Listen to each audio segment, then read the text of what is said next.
Hi everybody, this video is going to help you a lot if you are somewhere in the beginning of your journey of fluency in English. I'm going to share a very personal experience of mine.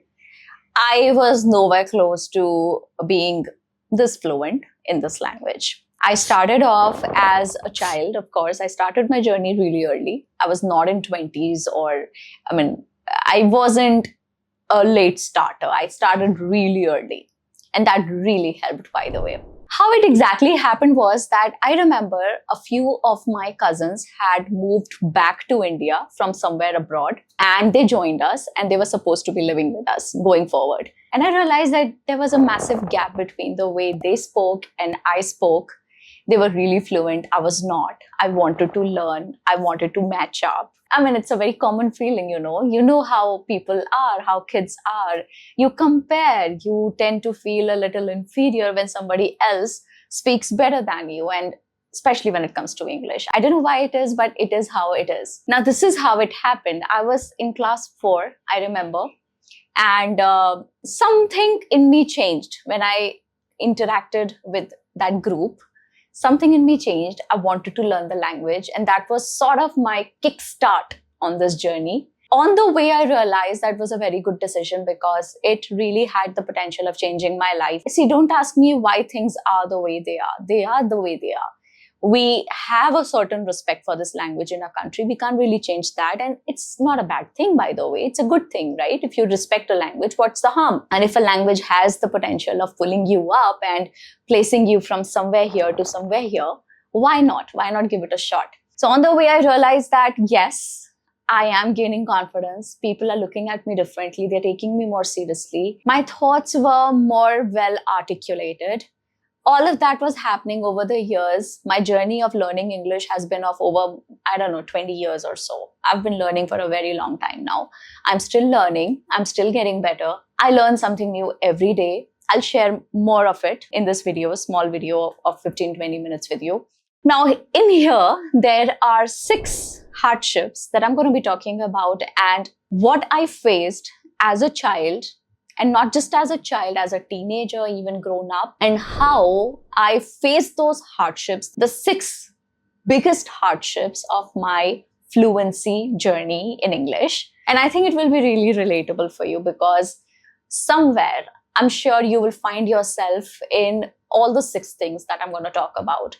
I will not just share the hardship with you, I will also tell you how I overcame those points, okay? I'm going to share everything with you. Now, before I get into it, I want you to know this about me. Some note about me. I am somebody who hustles. I'm somebody who tries very hard. I work very hard. I'm a hard worker. I like working smart, but I do not feel there is any substitute for hard work. That's what I believe in. And language has been one of my favorite areas of learning. And here I am. People like the way I talk and they feel a connect with me. They like coming back to the channel. A lot of my viewers like coming back. My retention rate is good. My engagement rate is good. The people who've been with me on this journey, they've kept coming back. That's my strength. That's where I see that I've done something. I've accomplished something. So yes, stay here till the end and see yourself in every point that I'm going to talk about today. Okay? And if you are facing any one of these, this video can change your life. It will change the way you think about English. It will change the way you think about your problems. It will change the way you think or perceive this language. It will change your fluency. If you put everything that you learned today, you put into use, you put into action, it will change your fluency too, because this is a grand collection of ideas. It may be a short video, but not so long video, but it has that power. Please allow it that much time. Just allow me a little bit of your time. What would you do if you would not watch this video? Probably scroll Instagram, probably just lie around, think something about life. Okay, borrowing those 10 minutes from you and putting them here on use for your own benefit.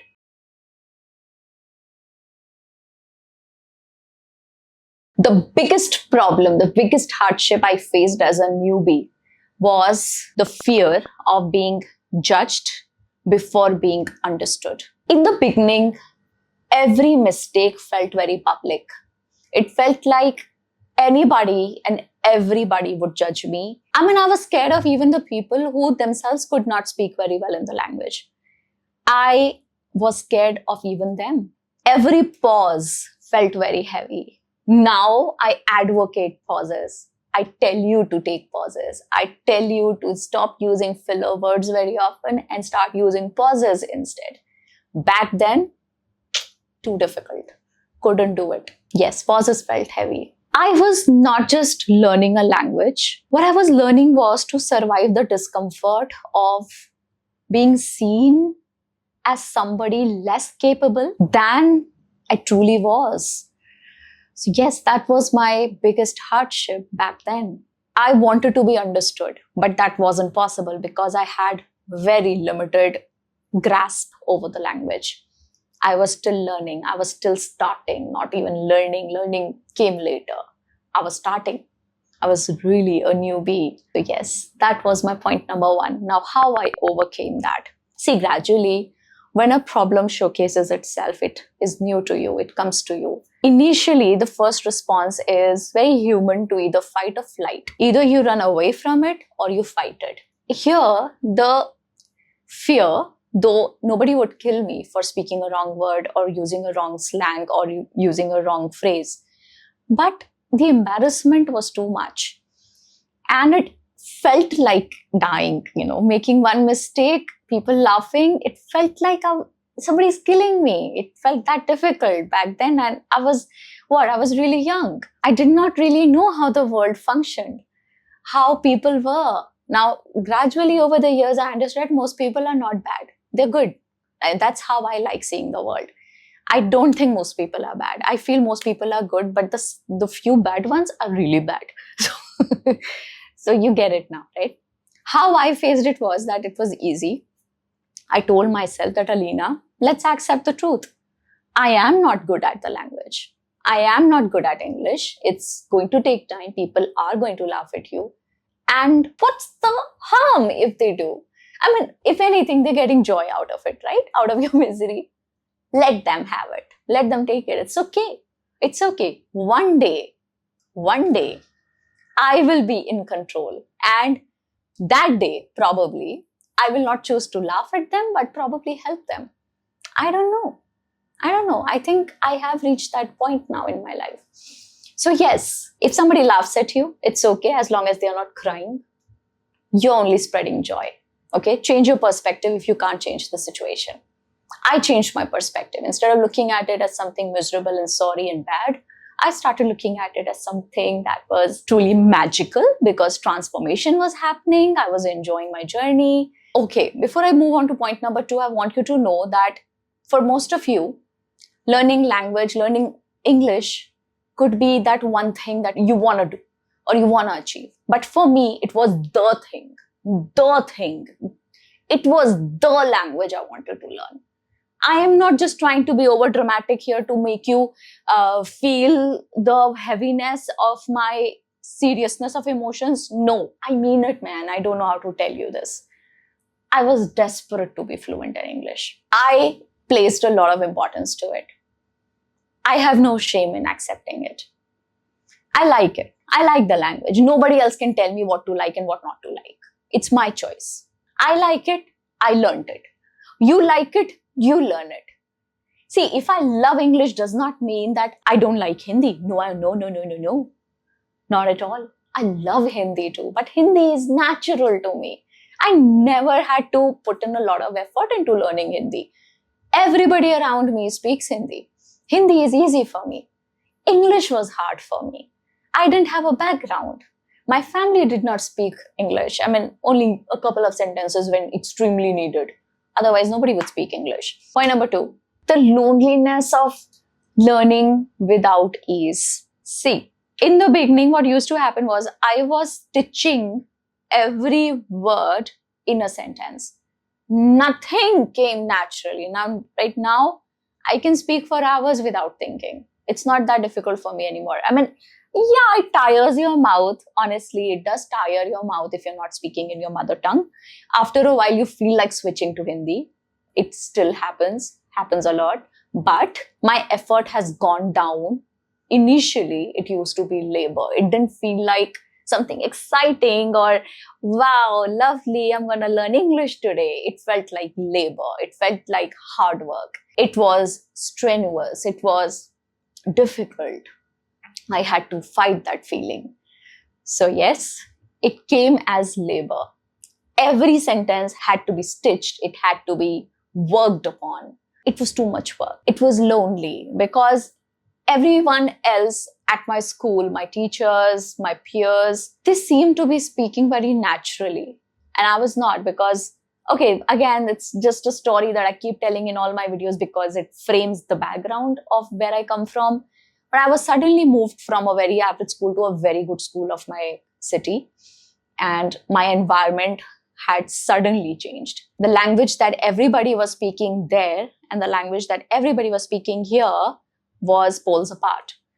Now in this new school, everybody would only speak English. For 7-8 hours when I was at school, I would beg to listen to one sentence of Hindi because that's how deprived we were at school. Nobody would speak a word in Hindi. Everybody would, that's just how the culture was. It was a missionary school. There were nuns. It was a convent. Nuns used to live there. There was a graveyard in the school. All that mysterious sort of a place, yes. And a very old school, by the way, 100-year-old school it was. So yes, there was no ease and there was too much loneliness. Point number 3, the embarrassment of sounding smaller than my thoughts. Now this was a big thing. I had full, rich, intelligent thoughts in my head. But when I would frame sentences in English, they would come out as unfinished, basic, and not so good, not very attractive. So there was this embarrassment that I'm unable to pull it off. My thoughts are rich, but my words are really weak. There was a massive gap between who I was and what I was showing myself as. So that embarrassment was there. And I'm sure this is relatable for you. You can't always express exactly what you want to in English because you have very limited command over the language right now. But trust me, it changes. It changes. You have to work on it. It takes you years. Like I always say, basic fluency will come within a year or two. Okay, basic fluency. But there are lakhs of words to be learned. On an average, there are about 2 lakh words in English language that you can learn. And by the way, just a fun fact, 60% of English is borrowed. It's not new words, it's just borrowed words from other languages. So when you're learning English, you're effectively learning some of Spanish, some of Greek, some of Latin. So that's what I was saying, that I came across as somebody very basic, though my thoughts were very intelligent. They were rich, but they came out poor. So that embarrassment, that gap, I had to deal with it. And how I coped with it was simple. Once I started, the starting was the hardest, which is always the case. Whenever you learn to do anything, you start your gym. Gym is probably an exception. You start in the beginning and it's very exciting. It gets very boring later. And then again, you gain some excitement because you're showing some muscles on your body. It's different for gym. But for any other thing, like learning to cycle, learning to sing, the hardest point is when you start. And that is the case with English too. The hardest is when you start, when you make a decision that I'm going to learn. Okay, I'm going to start speaking from today. But gradually, it gets easier. Basic fluency comes. And then every now and then you keep noticing good words around you. You keep learning them. Somebody asked Shashi Tharoor in one of his interviews, I remember seeing that interview, a very basic question, why is your vocabulary so good? Because he's really known for his vocabulary. And he answered in the most simple and plain manner. He said, I don't sit down with dictionary to learn the words. I don't do that. It's so impractical to do that. Why would anybody do that? And how on earth can you remember the words if you sit down with a dictionary and try and mug them up? You can't. What he did was, it was not something very extraordinary. He just said that I read. And what happens is that same words keep showing themselves up every now and then, and that's how you memorize. the usage of the word, because every time you see a new word in any of the books, any novel, you can't keep running to the dictionary. The whole experience of the book will be destroyed. But when you keep seeing that word in 3-4 other references, you sort of get the idea. You learn words that way. Okay, majority of the language is this how you learn, right? This is how you learn it. You don't refer to dictionary for everything. You learn with experience. That's how his vocabulary is good, because he reads very well. He reads a lot. So overall, this experience, this embarrassment was deeply frustrating. And that was hardship number 3 that I had to overcome. It was not a hardship for much longer, because quite quickly, within a year or two, and 2 years is not a big time, honestly. It's just 700 days or so. In about 600 to 700 days of learning, it's a language we're talking about, right? We're not trying to learn cycle here. We're trying to speak a good language, a language that is renowned and well known all over the world and spoken all over the world. So of course, it's going to take you a couple of years to get there, right? After a while, you will be able to, you will feel it yourself that your expression is getting better. You are getting better at communicating exactly what you mean. It comes with time. You've got to give it some patience. You've got to give it some practice. That's it. Next was this tug of war between progress and perfection. I wanted to speak flawlessly, and that was creating a massive issue for me, because anytime I would open my mouth, I wanted to speak impressively. I wanted to impress people. Still in me, I want to do that. Okay? It's just a thing, we are humans. We like it that way when people praise us for who we are and the skill set that we possess. So yes, I wanted to be flawless, but the problem was that I wanted to be flawless right in the beginning. How is that even possible? It's not. So sometimes you just have to take a pause and understand your reality, okay?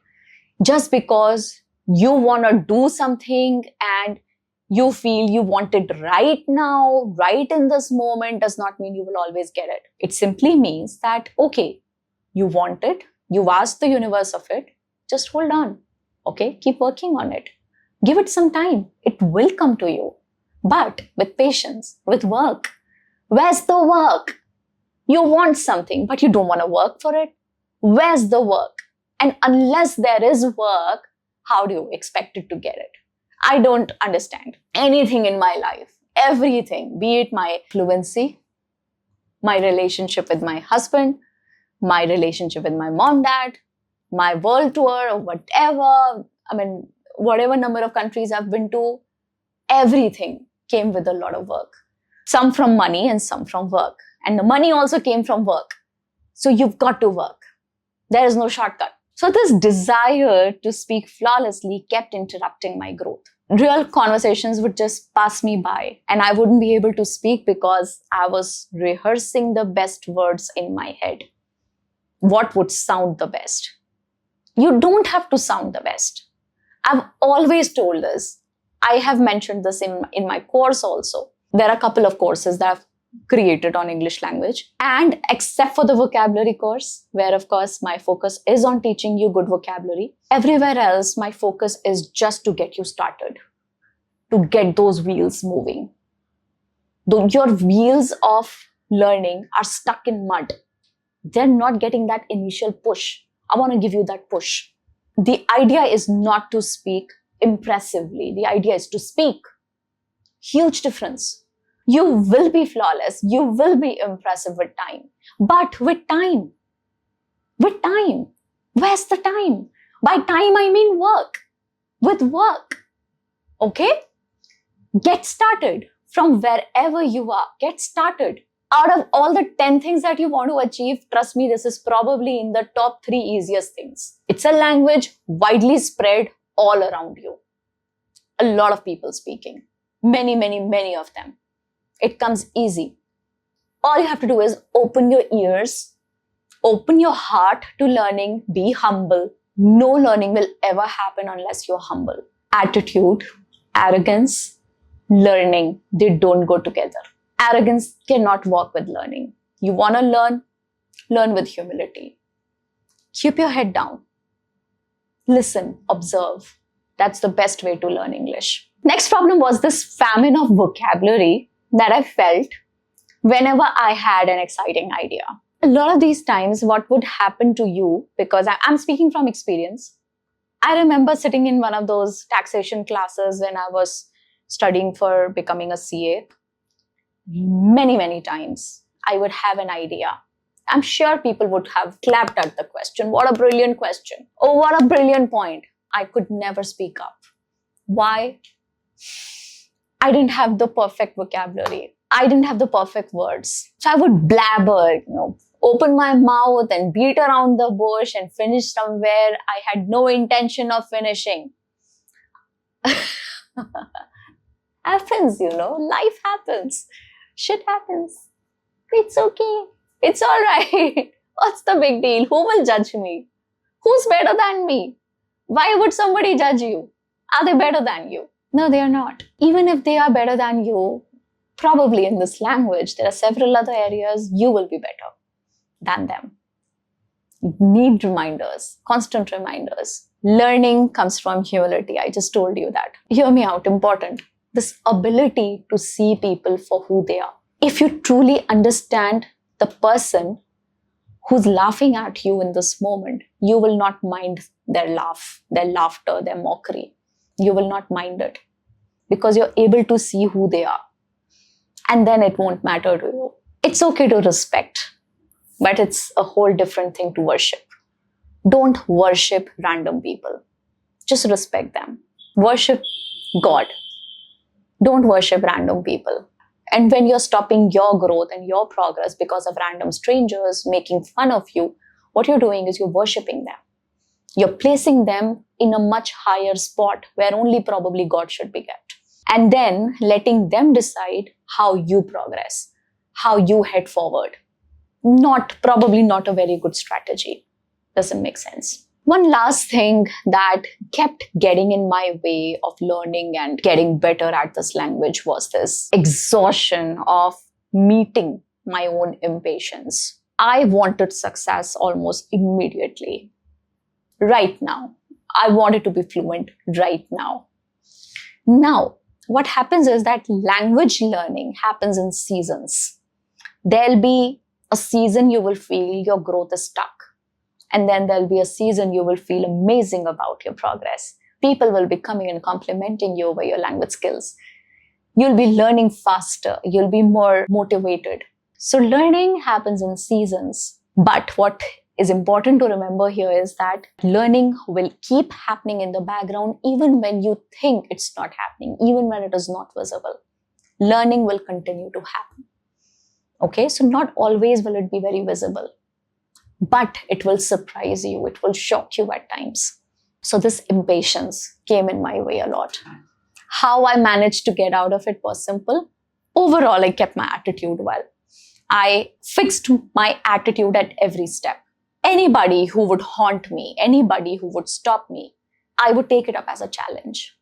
There have been times I auditioned for, you call it emceeing, right? Emceeing, where you hold the mic and you conduct a show in front of hundreds of people. I auditioned for it. I got the part. To my horror. I mean, somewhere in the background, in my heart, I wanted to fail that audition because it was so damn scary. I got it. And I still remember there was this girl, Tanya Ojha. She and I, we did it together. The two of us were MCs for that event. And I think I really messed up a couple of times, but rest of it was okay. But I messed up a few times. It's okay. I forgive myself. I remember my principal appreciating me for that event in front of my parents, and that was a high point in my life. It was. I wasn't expecting any praise for it. I think I sucked, but I think I wasn't that bad, because why would she otherwise come and tell my dad that, hey, your daughter is such a good MC. She really conducted it so well. Probably she was just trying to boost my spirits. I don't know. It worked. It worked. So yes, this is my 6 hardships. Tell me, where all did you see yourself in all of this? And if you saw yourself in this and learned something, please tell me your one takeaway from this video. What you're going to change today. Tell me that one thing that you're going to change today from this video. And like always, you have to stick with me and not go anywhere. We are going to continue learning together. I'm going to keep boosting each other's spirits. Your comments give me that push that I need. It's a lonely profession. I sit alone in my room and talk and talk and talk and talk on the camera. Your comments give me that push. Show some love. Keep them coming. Keep them coming. I'll see you in my next one. Bye-bye.